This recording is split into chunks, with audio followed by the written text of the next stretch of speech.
First off, a kudos to the Cincinnati Police Department for doing their best to make sure everyone was safe, and they did a wonderful job doing that. So there were a lot of people out at or a good number of people protesting the Trump rally tonight, and the first thing I'd like to point out is that first, they were great people, and second, not all of them were Hillary supporters either.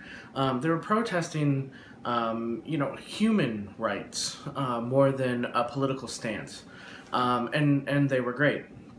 I think the biggest thing that surprised me about tonight's rally is, as people were leaving the Trump rally, the anger and violence and hate, the statements that they were making were just,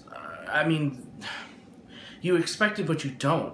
And I don't want to classify all Trump supporters, because some of them were great and they were polite. Somebody walked up and shook their hand and said, "Hey, thank you for being here. Thank you for speaking your mind. That's incredible."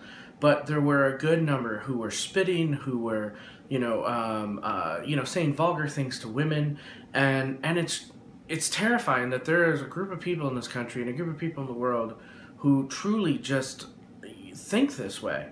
And we really need to make a change. We need people to be better. We need to be better.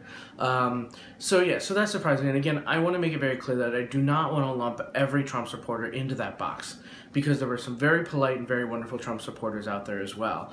And again, I'd like to reiterate that that the supporters who were out there just protesting, they were chanting things like love, peace, and respect.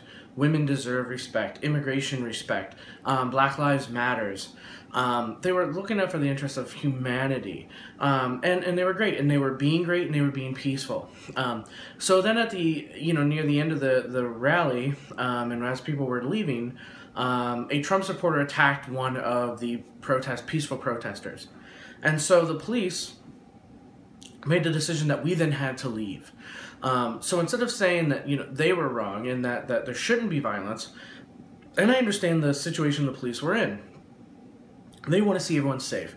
And I talked to a police officer and had a very wonderful conversation with one of our Cincinnati police officers, and his answer was, "We don't want to put anyone in handcuffs tonight. We don't want to send anyone to jail. We want everyone to be safe." And I believe they had the best intentions at heart. The problem with that is that then we were, because the Trump supporters were violent, peaceful protesters then had to disengage and leave. And we did. We didn't want to not comply with the police officers, but it is a problem, and it's not just a problem here in Cincinnati, but it's a problem across the country, that peaceful protesters are not allowed to protest because somebody may get violent. And that is not the way to practice our First Amendment. Again, no matter what your stance is, the key of importance is peaceful protesting. And that's the only way we can engage and make a difference. So again, to those peaceful and wonderful Trump supporters who were out there and were respectful, thank you. And to all the wonderful people who came out tonight to protest their humanitarian beliefs or the topics that they thought were important, you were fantastic, you were wonderful, and we need more people like you to come out and make change happen. So thank you again, and again, thank you to the Cincinnati Police Department and their wonderful men and women who made sure we were safe as well. So thank you, have a good night, and we'll talk to you soon.